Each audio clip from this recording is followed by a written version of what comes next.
Software టెక్నాలజీకి అనుబంధం, అనుసంధానం ఇది. వాస్తవంగా సాఫ్ట్‌వేర్ టెక్నాలజీకి ఆల్టర్‌నేటివ్ కాదు. ఇది వాస్తవానికి భారతదేశంలో ఇప్పటికే కర్ణాటక కావచ్చు, అట్లాగే మహారాష్ట్ర కావచ్చు, అట్లాంటి చోట్లను పెట్టుకొచ్చారు. స్టార్ట్ చేశారు. అక్కడ నడుస్తుంది. అయితే ఫుల్ ప్లెడ్జ్డ్ హబ్ కింద లైక్ సిలికాన్ వ్యాలీ లాగా అమరావతిని చేయాలని చంద్రబాబు గారి సంకల్పం. దానికి కావాల్సింది ఏంటంటే ఈ క్వాంటమ్ కంప్యూటింగ్‌కి సంబంధించినటువంటి ట్రైనింగ్. ఏ కొత్త కోర్స్ అయినా సరే సక్సెస్ కావాలంటే ట్రైనింగ్. ఒకప్పుడు ఆంధ్రప్రదేశ్‌లో, ఉమ్మడి ఆంధ్రప్రదేశ్‌లో ఉన్నప్పుడు ఐటీకి సంబంధించి ఇతర రాష్ట్రాల్లో అది సక్సెస్ అవుతున్నటువంటి సందర్భంలో, ఇతర దేశాల్లో సక్సెస్ అవుతున్న సందర్భంలో మనకి బీటెక్ కాలేజీలు అవి కోర్సులు బిగించేయడంతో సక్సెస్ అయ్యి అనేక మంది ఆ కంప్యూటర్ కోర్సులు చేశారు.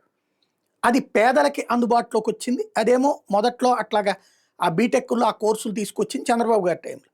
దాన్ని పేదలకు అందుబాటులో తీసుకొచ్చినటువంటి రాజశేఖర్ రెడ్డి. ఇది బీటెక్ కాలేజీల్లో ఫీజు రియంబర్స్‌మెంట్ ద్వారా. ఇట్లా ఎవరి ప్రయత్నం వాళ్ళు చేశారు. ఓవరాల్‌గా సాఫ్ట్‌వేర్‌కి ఒక మంచి కేంద్రమైంది హైదరాబాద్. ఇప్పుడు క్వాంటమ్ కంప్యూటింగ్‌కి సంబంధించినటువంటి ట్రైనింగ్ అన్నటువంటిది యువతరానికి ఇవ్వడానికి 2 సంస్థలకి రాష్ట్ర ప్రభుత్వమే డబ్బులిస్తుంది. ఆ సంస్థలు ఆహ్, పిలుపునిస్తే 54,000 మంది 24 గంటల్లో అప్లై చేసుకున్నారు. వాళ్ళందరితో నిన్న ఆన్‌లైన్ కాన్ఫరెన్స్ జరిగింది.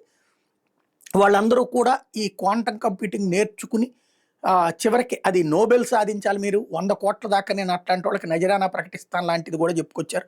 అయి కొంచెం డిఫరెంట్‌గా ఉంటది. అది పక్కన పెడితే క్వాంటమ్ కంప్యూటింగ్ హబ్‌గా అమరావతిని చేయాలన్నటువంటి సంకల్పం మాత్రం చంద్రబాబు గారు చాలా ఖచ్చితంగా బాధ్యతాయుతంగా చేస్తున్నారు.